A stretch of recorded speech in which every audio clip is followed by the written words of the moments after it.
And this is in campaigns as much as it is in fundraising, as much as it is in all our shops work. And a set of sociologists in the 70s termed this the protest business model. And essentially the protest business is defined, it's got several characteristics, and you can have a look in the report for all of them. But essentially it's based on what could be called cheap participation. High numbers, low value participation.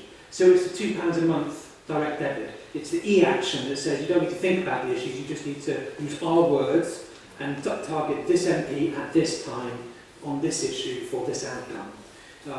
It's been phenomenally successful in fundraising terms, and it has allowed us to expand the numbers of people doing campaigning phenomenally. But what we're realising now is that there's been a collateral damage effect on that. And what that's done is essentially said to people, trust us. We are the ones, we are the experts. Not only do you not need to become involved and understand anymore, but we would rather you didn't. And there's a lot in that is deeply conflicted in terms of the frames it provides people with, and essentially encourages no development in the thinking and understanding of people.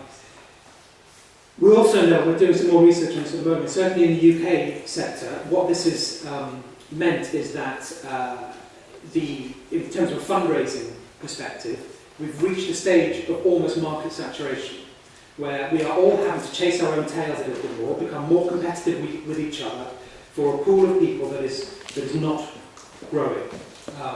And so we're in this place where our supporter bases are either static or they're falling. So you've got people misunderstanding the problem, and the number of people that are engaged is not growing, and any business that doesn't grow is basically shrinking. So we are not in a healthy place. So that's the problem. Values. Now, values are a term, like frames, that are sometimes thrown around a little bit loosely, especially by politicians. I'm a values politician. I'm going to take my party back to its values. I believe in British values. I believe in American values. I believe in Irish values. Thrown around as if they're just some ephemeral concept, and that we are all supposed to understand what they are, and we're all supposed to share them. There's actually a lot of science in values.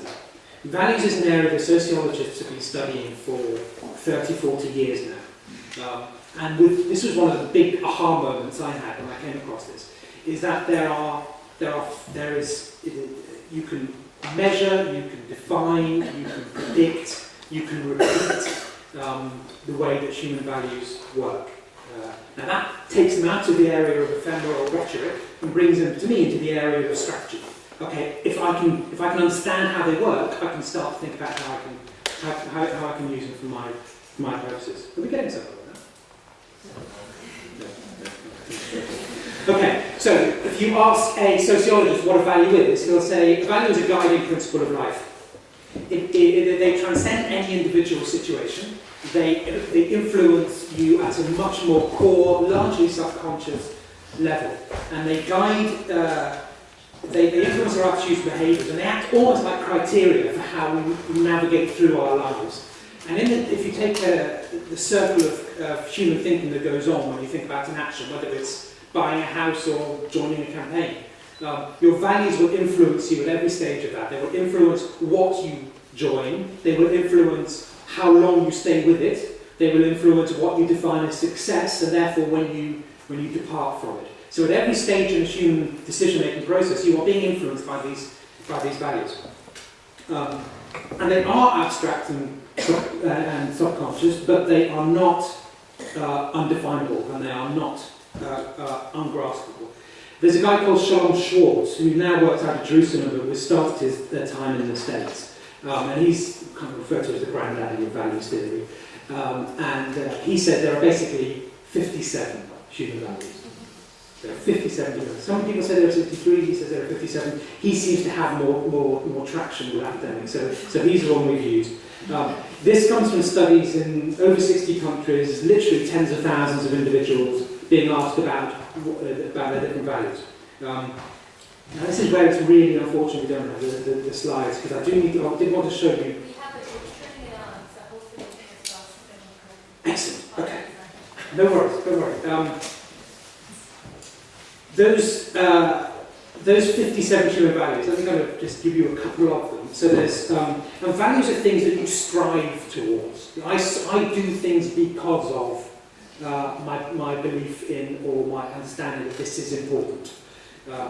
And there's, we can come back to questions because values can get slightly misunderstood. But they are the things underlying your actions, you know, why I'm doing this. And there are things like, so, social power. I value social power. My ability to influence others. So that as one value. Being devout is a value. I value being devout.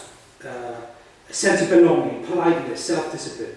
There are, let's say, 57 of these things. But 57 is an awful lot to work with, and there's an awful lot to know how to do something. So, luckily for us, they've made it a bit simpler. And what they've said is you can actually break those values down, into 10 values groups. And the way that they've done this is they've taken in these tens of thousands of conversations they've had, they've asked people which things sit next to each other. And if you're feeling like this, do you also feel like that? And they've done something called the smallest spatial analysis on these things, and they've come up with a scatter graph of how these values sit next to each other, which hopefully I'll be able to show you in a sec. And what this shows you is that there are some values that are compatible with each other, and there are some values that are antagonistic to each other in psychological terms. Now, compatible means you can hold them at the same time.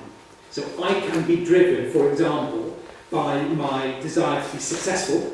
I value success, my personal success, and at the same time there are other values that are close to that, like being ambitious. That's another value. So I value my ability to be ambitious. Now, being ambitious and being successful are psychologically compatible. I can feel them at the same time. However, it turns out that I can't value equality at the same time as I value ambition or success. They are psychologically incompatible with each other to a degree of antagonism. So, if we go to break down those 57 values into the 10, you end up with a set of 10. There are basically two value sets that are important for us, and they're called universalism and benevolence. Universalism is defined as care for all people and things. So within that value set, you have values like unity with nature, like a world at peace, like social justice and wisdom. If you say the word I value at the beginning of your talk, I value wisdom, I value social justice, I value unity with nature. All of those things are in this universalism slice. And next to that, on the thing, you have benevolence, and benevolence is care for my in-group, self-defined in-group. So whether it's my in-group is my gender, or my in-group is my nation, or my in-group is my family. Those people who are closest to you in your own sense of identity.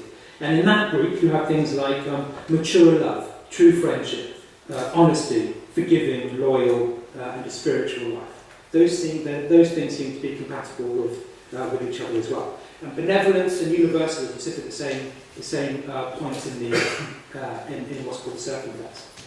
On the opposite side of that are the values that are incompatible with those. So values that it is impossible to hold at the same time, in kind of momentary time, purpose, and in a degree of balance over your life. So we all have a value. We all value all of these things all the time. There's nobody who purely values any of the benevolence values. There's nobody who lives in that sector. These are the whole panoply of human values. And they are what we are. And they are what